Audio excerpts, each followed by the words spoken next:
Bonjour à vous, c'est David Pontoiseau sur davidpontoiseau.com. Aujourd'hui, je vais vous parler de la loi d'attraction. Mais qu'est-ce que la loi d'attraction?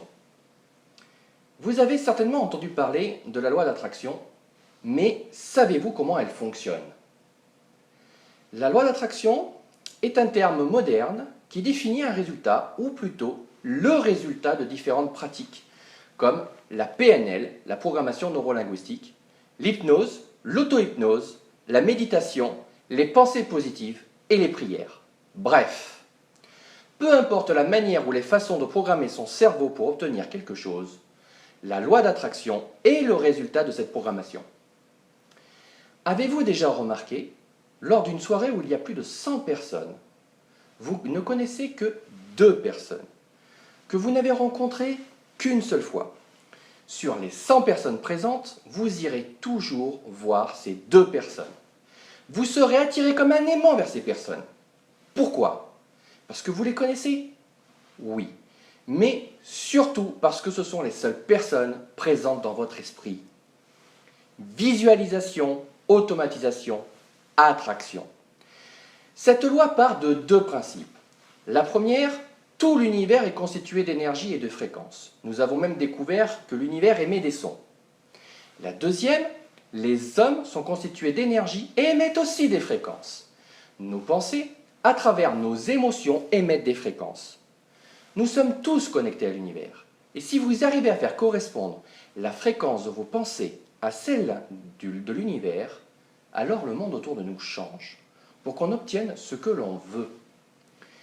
Mais vous vous dites, c'est trop beau pour être vrai. Et pourtant, que vous le compreniez ou non, vous en avez la preuve. Vous connaissez l'effet placebo? Un médicament neutre qui ne contient pas de matière active. Il agit comme un vrai médicament lorsque la personne pense recevoir un traitement actif par un mécanisme psychologique. La personne commence à aller mieux. Souvent, le mot hasard est un résultant de cette loi. Par exemple, je pense, tiens, je mangerai bien avec mon ami ce midi. Je visualise ce repas avec lui, et comme par hasard, il m'appelle pour me proposer de manger avec lui. Ce hasard ne vous est-il pas déjà arrivé? Donc, il suffirait de penser à quelque chose pour que ça arrive. Eh bien non, ce n'est pas aussi simple. Il faut y penser et le ressentir, il faut avoir une émotion, car ce sont nos émotions profondes qui provoquent les fréquences. Un exemple. Bientôt, l'anniversaire de votre enfant, neveu, filleul. L'heure de lui choisir son cadeau qui lui fera plaisir arrive. Vous l'emmenez au magasin pour qu'il vous montre le jouet qu'il aimerait avoir pour son anniversaire. Vous regardez les rayons, puis vous le voyez rêvasser devant une vitrine, sans rien dire, avec les yeux qui pétillent.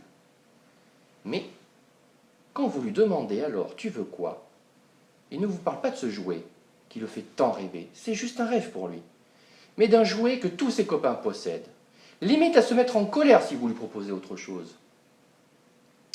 Mais vous choisirez le jouet qui lui a fait tant rêver, parce que vous avez compris en voyant ses émotions devant ce jouet qu'il serait bien plus heureux avec.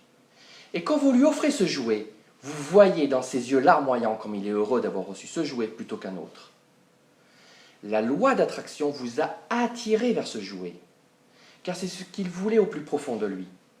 Il aurait simplement suffi de ne pas l'emmener au magasin pour lui acheter ce qu'il vous aurait demandé. Et vous ne vous poserez jamais la question du pourquoi, ce jour-là, vous avez décidé de l'emmener au magasin, car vous en aviez juste envie. Mais attention, si vous ne faites pas les choses comme il se doit, vous risquez d'aggraver la situation. Il faut penser, visualiser et ressentir ce que vous voulez, mais pas n'importe comment. Le pouvoir des mots. Si je vous dis « je ne veux pas faire la guerre », quelle image mentale vous vient immédiatement en tête? Sûrement une image de guerre. Et la fréquence que vous recherchez, sans le savoir, c'est la guerre. Alors que c'est justement ce que vous ne voulez plus. Alors que si je vous dis « je veux faire la paix », votre image mentale est totalement différente. Alors que vous dites la même chose. Essayez toujours d'avoir des mots ou des images positifs. Un autre exemple. Votre situation devient de plus en plus compliquée et vous recevez de plus en plus de factures. Vous dites Je ne veux pas être ruiné. Votre image mentale est la ruine, avec un sentiment de peur. Et la fréquence sera tellement forte qu'il vous faudra lutter énormément pour ne pas l'être. Maintenant, essayons plutôt. Je veux gagner 10 000 € maintenant pour payer ma facture. Votre image mentale est claire et le sentiment que vous auriez serait le bonheur. Et je dis bien que vous auriez, car contrairement à la peur, qui est un sentiment immédiat, ressentir le bonheur quand il n'est pas encore arrivé est plus compliqué. C'est un gros travail sur vous-même pour y arriver. Et dans mes formations, je vous aide à y arriver. Nos émotions conduisent au changement. Et quand nous changeons, notre environnement change. Alors si cette vidéo vous a plu, partagez-la. Et abonnez-vous pour recevoir d'autres vidéos. Et si vous voulez en savoir plus, inscrivez-vous et recevez gratuitement mon livre sur la loi d'attraction. Merci et à bientôt.